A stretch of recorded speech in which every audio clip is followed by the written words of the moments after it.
Hoje celebramos na igreja a festa do apóstolo São Tiago. Quem foi São Tiago? São Tiago foi um daqueles que ouviu o chamado de Jesus e decidiu-se por seguir Jesus. São Tiago é conhecido como filho de Zebedeu, como um dos filhos de Zebedeu. E a passagem que nós vamos refletir hoje está no Evangelho de São Mateus, capítulo 20. Eu vou pegar somente o trechinho do 20 ao 23, que é o trecho em que a mãe dele se aproxima de Jesus e faz a Jesus uma súplica. E aí eu quero refletir um pouquinho sobre esta súplica da mãe dos filhos de Zebedeu. É interessante que a gente nem sabe o nome da mulher, né? Mas a gente sabe que ela fez uma oração que foi tão significativa que ficou registrada na Sagrada Escritura. E hoje nós podemos ter contato. Então eu vou ler para a gente, para poder ficar mais fiel àquilo que diz o texto, e depois fazer uma pequena reflexão em cima dele. Evangelho de São Mateus, capítulo 20, versículos de 20 a 23, diz assim: A mãe dos filhos de Zebedeu aproximou-se de Jesus com seus 2 filhos e ajoelhou-se com a intenção de fazer-lhe um pedido. Jesus perguntou: O que queres? Ela respondeu: Manda que estes meus 2 filhos se sentem no teu reino, um à tua direita e outro à tua esquerda. Jesus então respondeu-lhes: Não sabeis o que estáis pedindo. Por acaso podeis beber o cálice que vou beber? Eles responderam: Podemos. Então Jesus lhes disse: De fato, vós bebereis do meu cálice, mas não depende de mim conceder o lugar à minha direita ou à minha esquerda. Meu Pai é quem dará esses lugares àqueles para os quais ele os preparou. Essas são para nós palavra da salvação. Quando eu abri esse evangelho na minha reflexão agora, a primeira coisa que me chamou a atenção foi a postura desta mulher. Primeiro, que não tem o nome dela, mas tem somente a oração. Ela se aproxima diante de Jesus com seus filhos, se ajoelha na presença de Jesus e diante da atitude dela, então Jesus se dirige a ela e pergunta: O que queres? E ela então coloca ali diante do Senhor o seu pedido. Abre o seu coração e fala a Jesus o que é que ela quer. Ela acredita que Jesus é o Messias, que Jesus é o Filho de Deus, porque ela pede um lugar no teu reino, né? O reino não é o reino terreno, porque ela não via em Jesus um rei terreno. Jesus era muito simples para que ela pudesse ter essa interpretação. Então, na verdade, ela pede numa visão futura do que ainda há de vir, não pelo presente. Ela pede com um olhar de fé: Senhor, lembra-te destes meus 2 filhos e concede-lhe um lugar à tua direita e outro à tua esquerda. Ela é sincera na sua oração. Ela abre para o Senhor o seu coração e coloca ali diante dele, como mãe, aquilo que ela esperava ser o melhor para os seus filhos. E aí Jesus então lhes responde, né? Responde aos 3. Não sabeis o que está pedindo, né? Vocês de fato não têm ideia do que é que vocês estão me pedindo. Mas eles respondem, quando Jesus então completa e diz, né? Acaso podeis beber do cálice que eu vou beber? E aí eles respondem: Podemos. E aí eu quero me deter neste pequeno trecho. Quantas vezes eu me dirijo ao Senhor, nós nos dirigimos ao Senhor com as nossas súplicas, com os nossos pedidos, e porque o Senhor não nos atende da forma que gostaríamos, da forma que pedimos, nós achamos que não estamos sendo atendidos. E a verdade, meu amado irmão, minha amada irmã, é que o Senhor atende todas as nossas súplicas, contanto que elas sejam caminho para a eternidade. Se for algo que vai nos levar para longe do Senhor, pode ter certeza que Ele não vai atender. Mas se for algo que vai nos colocar mais firmes ainda no nosso caminhar para a eternidade, o Senhor vai conceder sim. Só que na maioria das vezes o Senhor não nos concede da forma como nós pedimos, mas nos concede ainda melhor do que o que pedimos, porque é próprio do amor nos surpreender. Quantas vezes nós fazemos uma súplica ao Senhor, como esta mãe fez, e nos esquecemos do que pedimos, e de repente, um tempo depois, a graça acontece. Só que, como não era exatamente como nós pedimos, pode acontecer duas coisas. Uma, a gente não acolher bem, porque não era bem o que pedimos. E outra, a gente não identificar aquilo ali como uma resposta à oração que fizemos, porque nós mesmos nos esquecemos daquilo que pedimos ao Senhor muitas vezes. Quantas orações nós dirigimos ao Senhor com sinceridade, com coração reto, porque naquele momento nosso coração está sangrando e nós fazemos a Ele uma súplica, nos comprometemos com algo, o tempo passa, cai no nosso esquecimento, mas não cai no esquecimento do Senhor. E aí Ele nos proporciona situações que aquela realidade pode acontecer, e como já não estamos mais nos lembrando daquela promessa, porque Deus nos fez uma promessa, Ele disse que batei e abri-vos-á, pedi e recebereis. Então, aquilo que nós pedimos com integridade, com retidão, Deus nos concede.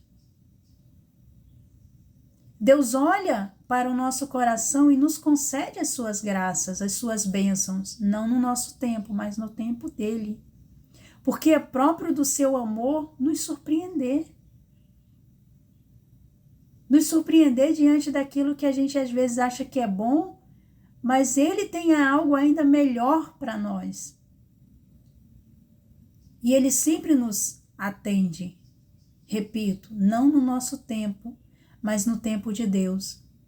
Enquanto eu me preparava para fazer a minha reflexão, né, o meu diário bíblico, a minha Lexio Divina, me ocorreu pensar em José do Egito.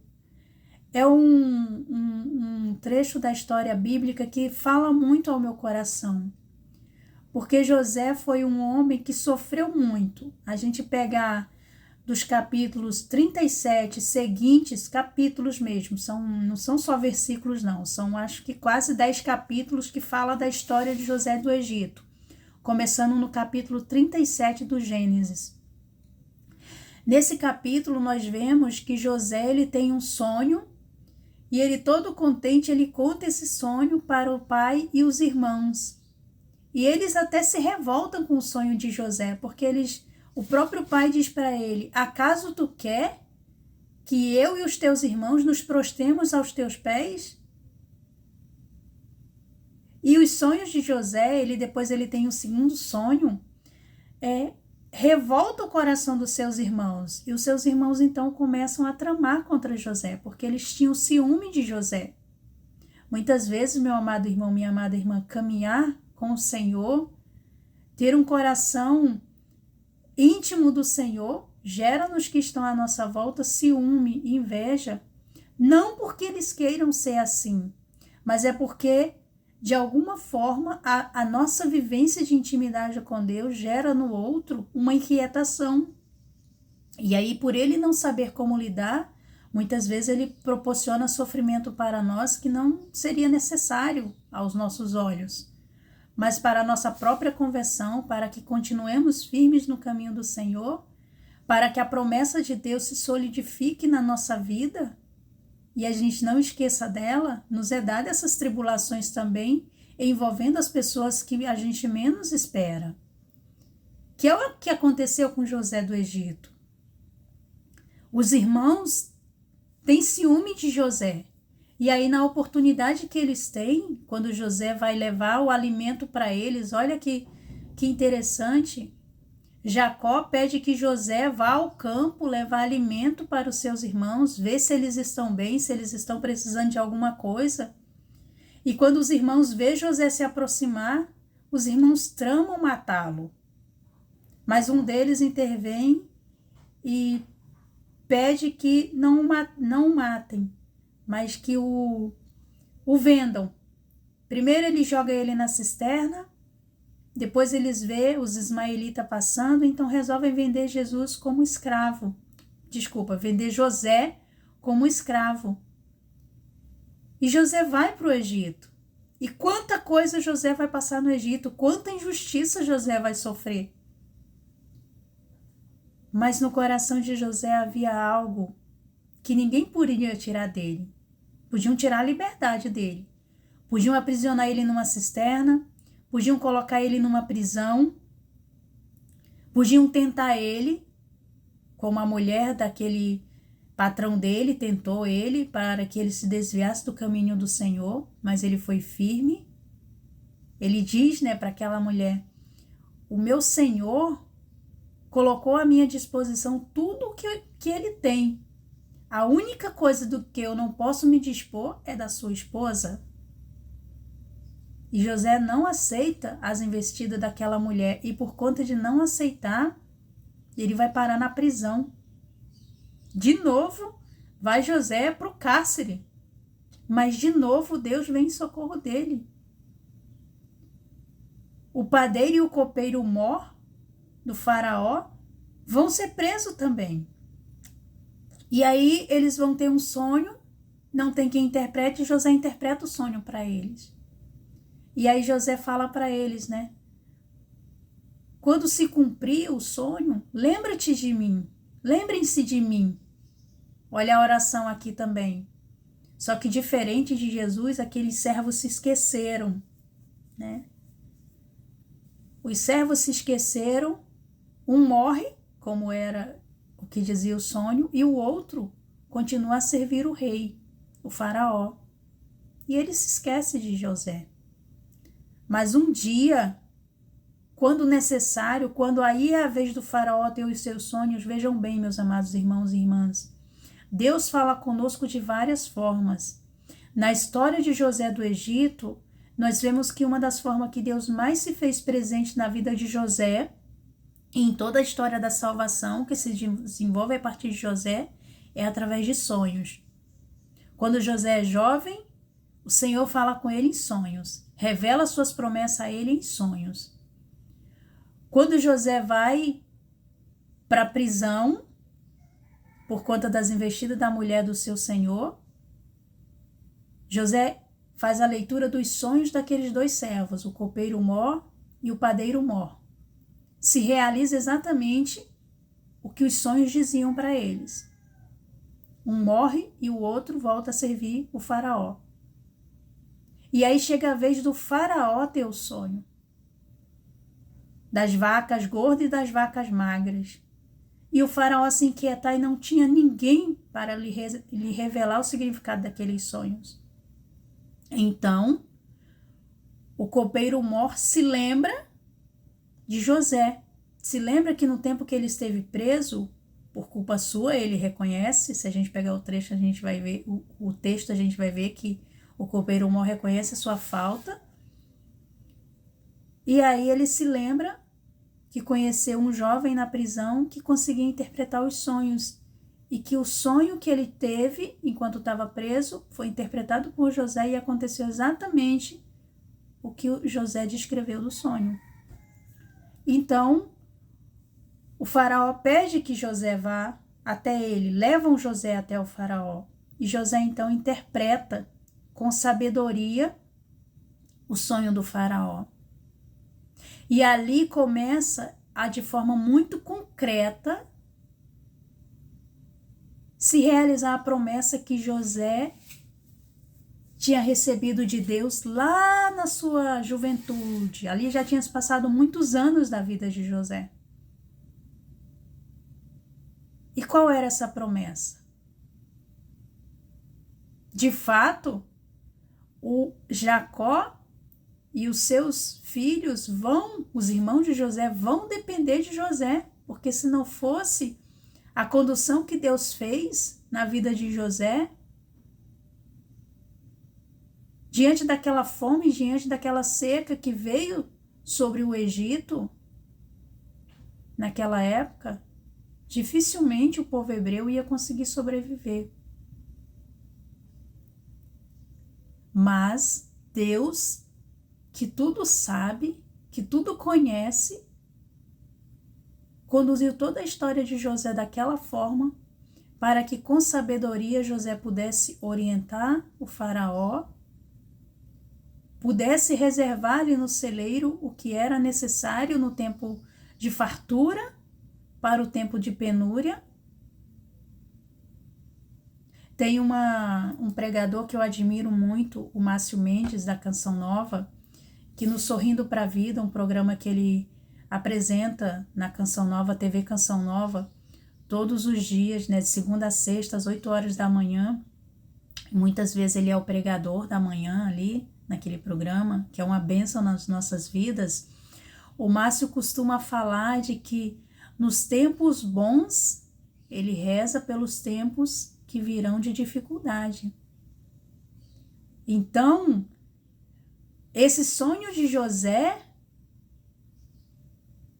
se refere àquilo que ele ia viver no tempo do faraó, onde Deus iria lhe conceder sabedoria para que, durante os 7 anos de abundância, pudesse ser reservado alimento suficiente para atender todo o Egito e o entorno do Egito, porque a seca ia ser grande, ia ser 7 anos de fartura e 7 anos de seca. Então, os 7 anos de fartura deveria ser preparado para os 7 anos de penúria. E assim José faz. E assim, Deus concede a José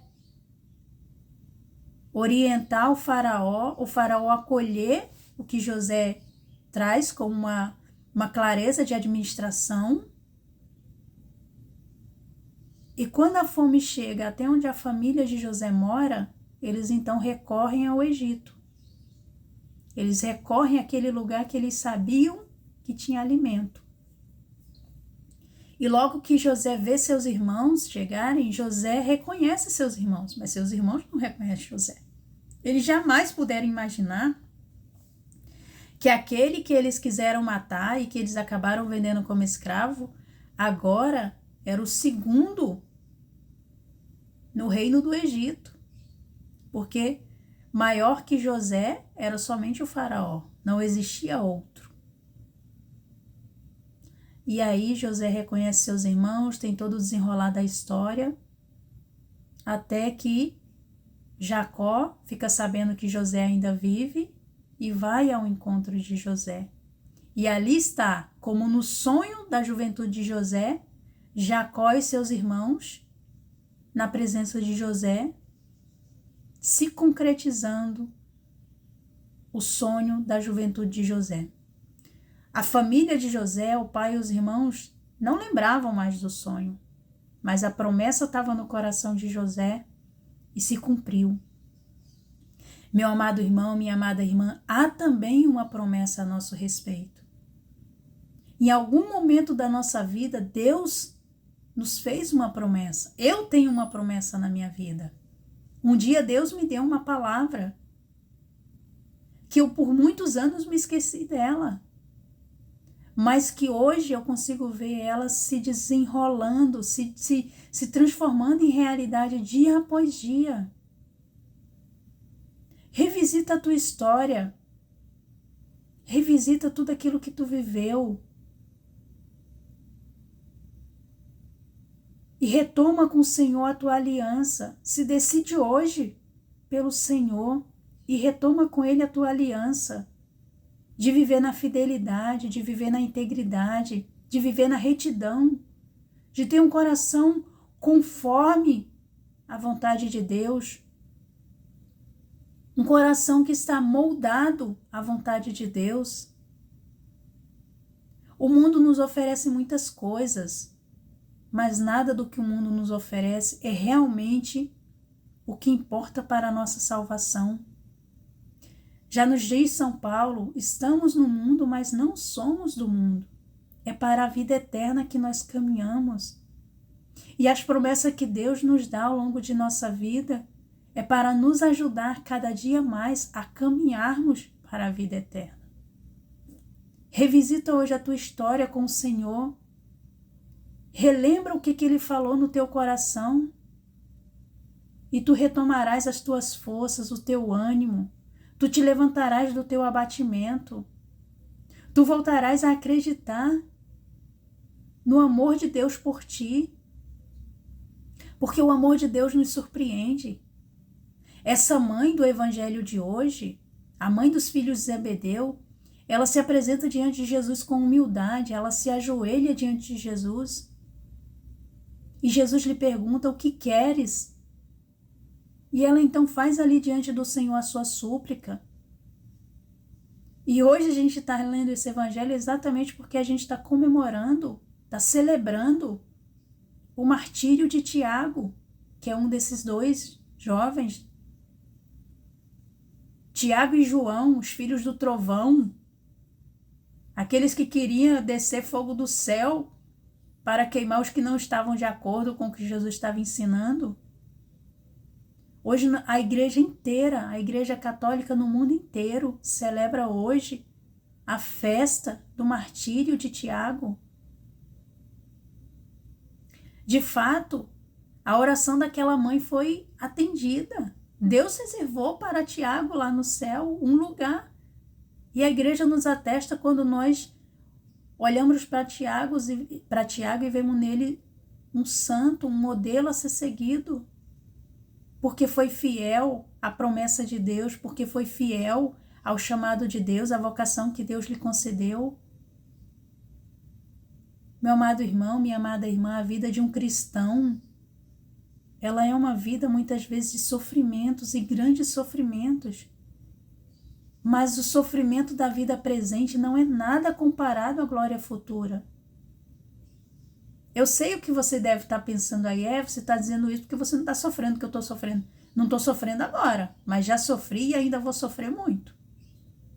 Porque hoje eu tenho consciência de que os altos e baixos que eu vivo na minha vida fazem parte da minha caminhada. Quem já fez uma trilha sabe que é assim, sabe que enquanto a gente está subindo, a gente vai esbaforido. Quando a gente está descendo ou está no plano, a gente vai com mais tranquilidade, a respiração é melhor. Assim é a nossa vida, assim é a nossa intimidade com Deus. Mas o que não pode se perder em meio aos altos e baixos da nossa vida é o olhar do Senhor. É nos colocarmos sobre o olhar do Senhor, como Mateus, se deixar amar pelo olhar do Senhor. Eu fico pensando na realidade do chamado de Mateus, que está ali sentado na mesa de impostos. E de repente o olhar de Mateus se cruza com o olhar de Jesus. Jesus simplesmente diz: vem e segue-me. Simplesmente segue-me. Mateus imediatamente levanta e vai seguir o Senhor. Porque ele se deixou atrair por aquele olhar amoroso de Jesus e toda a sua vida se transformou. Ainda que estejamos vivendo altos e baixos, mais baixos do que alto, que o nosso olhar não se desvie do olhar do Senhor. Porque o Senhor nos ama com amor eterno e a nós estende o seu favor, que é o auxílio da sua graça por meio do Espírito Santo, que nos foi dado no dia do nosso batismo.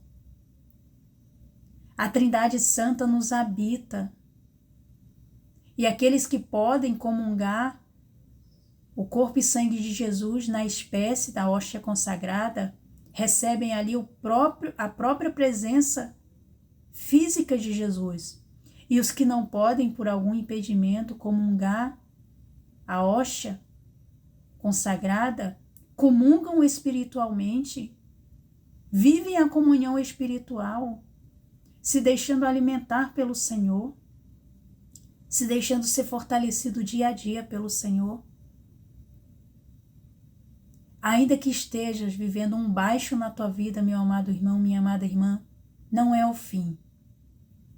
Lembra-te de José do Egito. Quantos baixos José viveu, mas no seu coração sempre esteve alto, sempre esteve no alto. O seu coração sempre esteve no alto porque estava firme na promessa que Deus lhe havia feito. Que ele não fazia ideia como ia se cumprir, mas se cumpriu.